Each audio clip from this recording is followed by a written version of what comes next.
So I want to preface this video off by telling people that I successfully predicted that old skins would be coming back to the item shop. And not only did I predict that, but I also predicted that the whole paradigm incident, them accidentally launching a old skin back in the item shop, that whole event was a social experiment. And I think the ultimate proof for that was that they launched an OG edit style for paradigm to keep the OGs happy. And when they brought back the old skins, they did the exact same thing. They brought OG edit styles for the OGs. That whole thing was planned. What I'm trying to get at is that I have a pretty good track record, and so I'm not saying this lightly, but I really doubt that old Fortnite Battle Passes are going to come back. But, huge but, old Fortnite skins will continue to re-release in the item shop. So stuff like Black Knight, you're gonna have a chance to be able to purchase those, just like how you were able to purchase Renegade Raider. But in terms of the entire Battle Pass being re-released, I find that extremely unlikely. Now, unlike Renegade Raider, I think that if something like Black Knight were to return,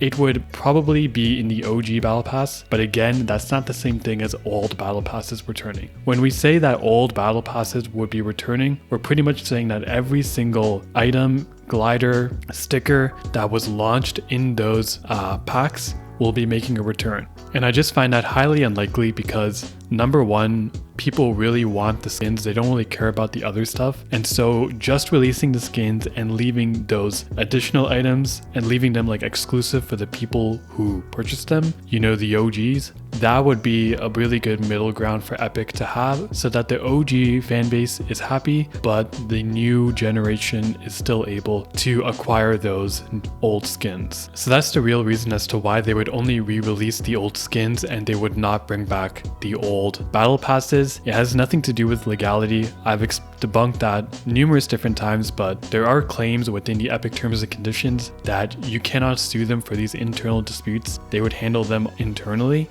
And nowhere does the exclusivity of Battle Pass skins is it legally binding. Like, they can say stuff, but it doesn't necessarily mean that it's legally binding to the consumer. And so a lawsuit wouldn't hold ground. And even if somebody was super upset about it and they were going to make a lawsuit, they're not going to be able to compete with Epic's legal team, both from a legal standpoint and a financial standpoint. I'm not saying that there are limits. I mean, there was the thing with Halo where they could potentially get attacked by the FTC. But in terms of bringing back old skins or old battle passes, they're perfectly free to do that.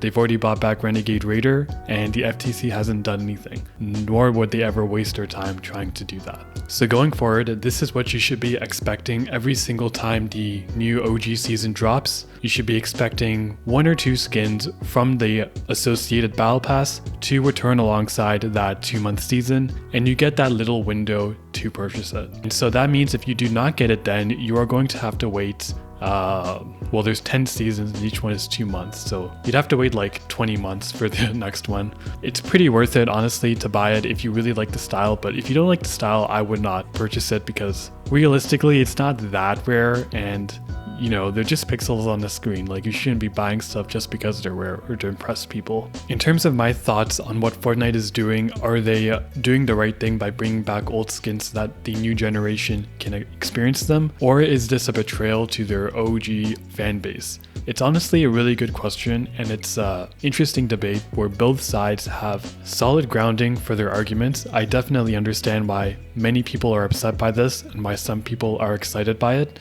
I think what Fortnite is doing right now is pretty good by bringing back the old skins, but also including that edit style for the OGs, and also not bringing back every single type of item within the Battle Pass, leaving some of those pickaxes or gliders untouched. And so both sides are able to be happy in this type of situation.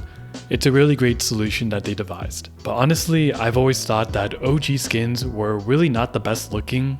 Renegade Raider, for example, is, I don't know, she looks like she has a mustache to me, and I'm not really into women to have mustaches. No offense to them, but yeah. I like Renegade Runner a lot more. I think Renegade Runner is way better. Also that polo skin that kind of looks like a pilot. I like that one a lot. New Fortnite skins are actually pretty good. I don't know why people are so obsessed with the OG ones. And I think the best Battle Pass skin of all time was actually Eevee. was a great Fortnite season that went alongside it. But those are my thoughts. Let me know what you guys think. Are you happy? Are you unhappy? I think most people will be satisfied with just getting a few old skins back, but let me know in the comments down below, and I will see you in the next one.